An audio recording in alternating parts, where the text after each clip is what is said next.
दोस्तों, आज से हम शिव पुराण में जो भगवान शंकर की लीलाएं हैं उसके बारे में चर्चा करने के लिए आज से जो है एक सीरीज़ की शुरुआत कर रहे हैं, जिसमें भगवान शंकर ने उनका जितना भी जीवन शैली है उसके बारे में हम चर्चा करेंगे।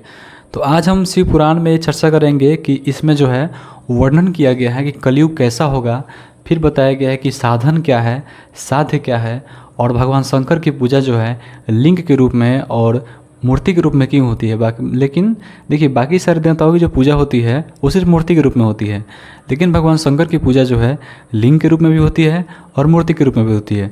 तो यहाँ पे हम 3 प्रश्नों का उत्तर जानेंगे कि कलयुग कैसा होगा, फिर दूसरा है कि साध्य और साधन क्या है, और तीसरा जानेंगे कि भगवान शंकर की जो पूजा होती है वो लिंग के रूप में क्यों होती है और मूर्ति के रूप में क्यों होती है, यानी दोनों रूपों में क्यों होती है। तो चलिए शुरू करते हैं। देखिए, व्यास जी कहते हैं कि जो धर्म का महान क्षेत्र है, ये विदेश्वर संहिता है, तो व्यास जी उसमें कहते हैं कि जो धर्म का महान क्षेत्र है, जहाँ गंगा यमुना का संगम हुआ है, जो ब्रह्मलोक का मार्ग है, उस परम पुण्यमय प्रयाग में, प्रयाग मतलब प्रयागराज कहा गया यहाँ पे, उस परम पुण्य प्रयाग में महात्मा मुनियों ने एक विशाल ज्ञान यज्ञ का आयोजन किया।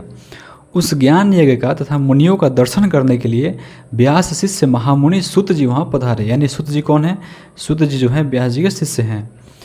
तो व्यास जी वहाँ पधारे। वहाँ उपस्थित जो है महात्माओं ने उनकी विधिवत स्तुति करके विनयपूर्वक उनसे निवेदन किया कि हे सूत जी, इस समय हमें एक ही बात सुनने की इच्छा है। अगर आपका अनुग्रह हो तो गोपनीय होने पर भी आप उस विषय का वर्णन करें।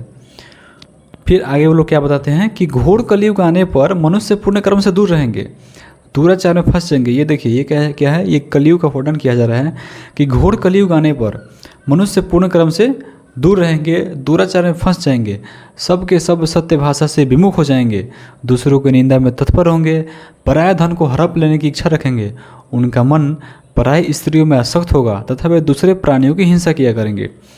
वे अपने शरीर को ही आत्मा समझेंगे, वो मूर्ख नास्तिक तथा पशु बुद्धि रखने वाले होंगे, माता पिता से विमुख होंगे तथा वे कामवश जो है स्त्रियों की सेवा में लगे रहेंगे। वे अपने को श्रेष्ठ कुल वाला मानकर चारों वर्णों से विपरीत व्यवहार करने वाले, सभी वर्णों को भ्रष्ट करने वाले होंगे।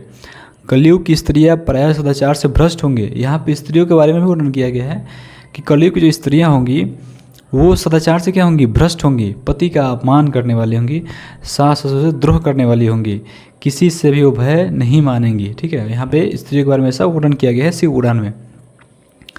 तब सूत जी बोलते हैं, हे सूत जी, इस तरह जिनकी बुद्धि नष्ट हो गई है और जिन्होंने अपने धर्म का त्याग कर दिया है, ऐसे लोगों को इहलोक और परलोक में उत्तम गति कैसे प्राप्त होगी?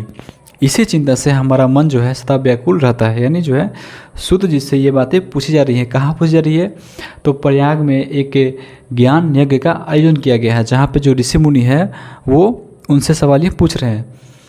तो सूत जी बोलते हैं कि हे साधु महात्माओं, आप सबने तीनों लोगों का हित करने वाली बहुत अच्छी बात पूछी है। मैं इस विषय का वर्णन करता हूँ, आप लोग ध्यानपूर्वक और आदरपूर्वक सुनिए। फिर जो है सूत जी जो है वर्णन करना शुरुआत करते हैं। बोलते हैं कि सबसे उत्तम जो शिव पुराण है वह वेदांत का सार सर्वस्व है तथा वक्ता और श्रोता का समस्त पापों से उद्धार करने वाला है। वह परलोक में परमार्थ वस्तु को देने वाला है।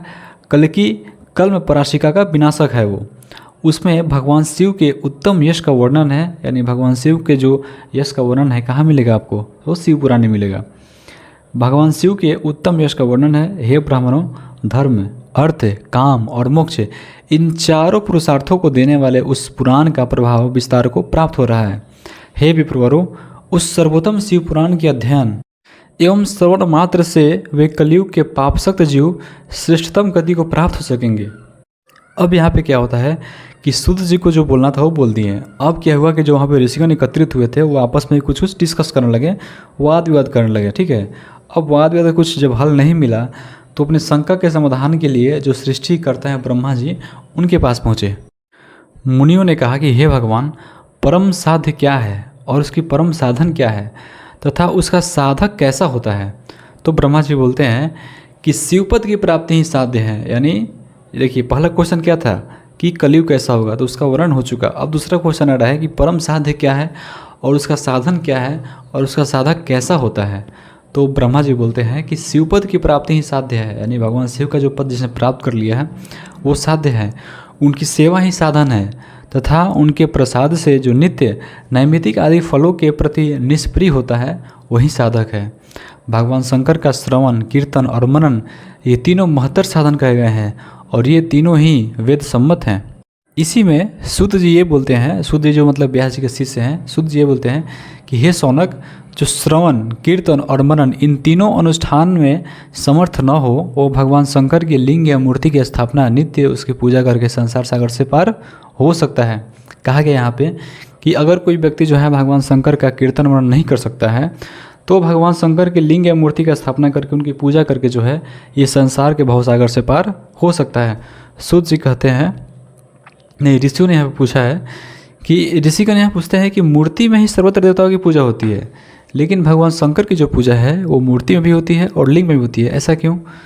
तब सूत जी ये बताते हैं कि एकमात्र भगवान शिव ही हैं जो ब्रह्म रूप होने के कारण निराकार कहे गए हैं।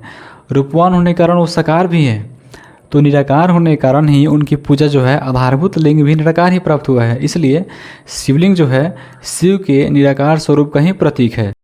तो यहाँ पे आपने तीनों चीज़ का आंसर जान लिया कि कलयुग कैसा होगा, साध्य और साधन क्या है, और भगवान शंकर की पूजा जो है मूर्ति के रूप में और लिंग के रूप में क्यों होती है। मिलेंगे फिर एक नए वीडियो के साथ शिव पुराण की कथाओं के साथ, तब तक के लिए धन्यवाद।